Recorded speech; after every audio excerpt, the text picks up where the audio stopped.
Buenos días, queridas amigas y queridos amigos. Soy Juan Pablo Montiel, director de Crimint, y este es un nuevo episodio de esta serie de videos que estamos gestionando desde Crimint y el Instituto Givo sobre temas de compliance, donde la idea es básicamente intentar divulgar, ampliar la divulgación de un fenómeno tan importante desde el punto de vista práctico, no solo en Sudamérica, sino también en Norteamérica.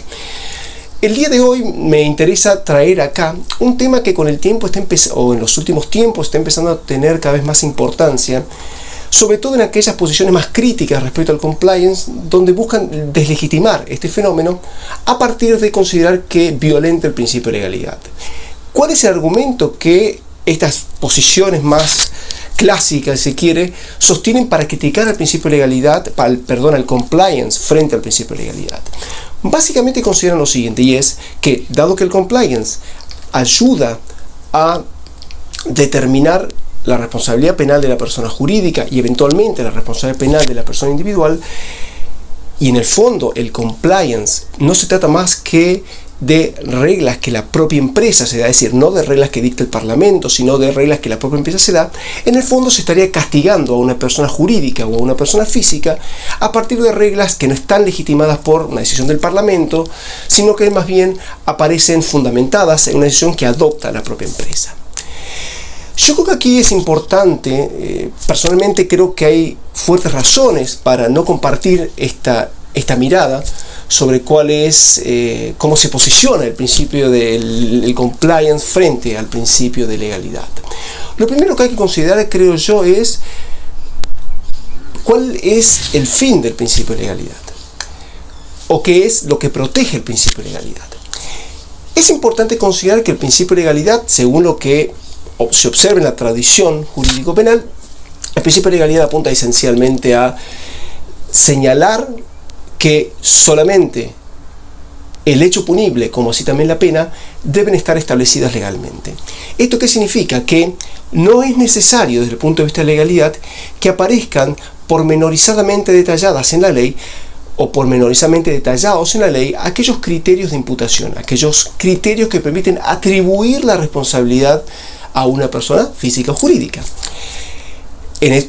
Por esta razón, por ejemplo, nuestros códigos penales por lo general no tienen una definición de dolo, no tienen una definición incluso de algunas cuestiones vinculadas a la imputación objetiva.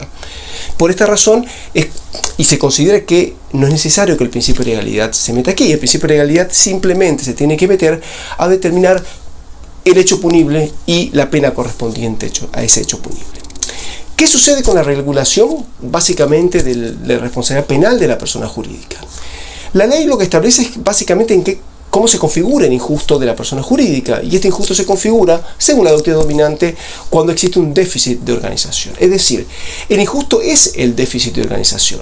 Lo que viene a hacer, sin embargo, el compliance es establecer cuándo entendemos que ese déficit de organización se da.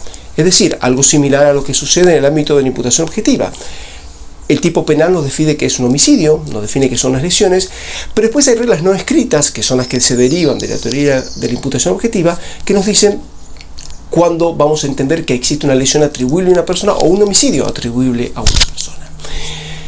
Por ende, las reglas del compliance simplemente son reglas de imputación y no hace falta, o en todo caso reglas de definición del injusto, que no hace falta tipificarlas a la ley, o en todo caso que si no está tipificado esto en la ley no significaría que estaríamos yendo en contra del principio de legalidad.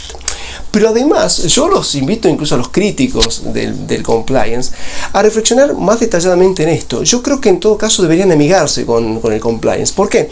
Porque si uno se pone a ver cuál es el nivel de detalle que uno encuentra en regulaciones de compliance, en la normativa de compliance dentro de una empresa, y empezamos a observar con el detalle que se delimitan, por ejemplo, las competencias de personas individuales, de personas físicas o de personas colectivas, vamos a ver que nos arroja un nivel de precisión y un nivel de certeza que pocas veces los vamos a tener.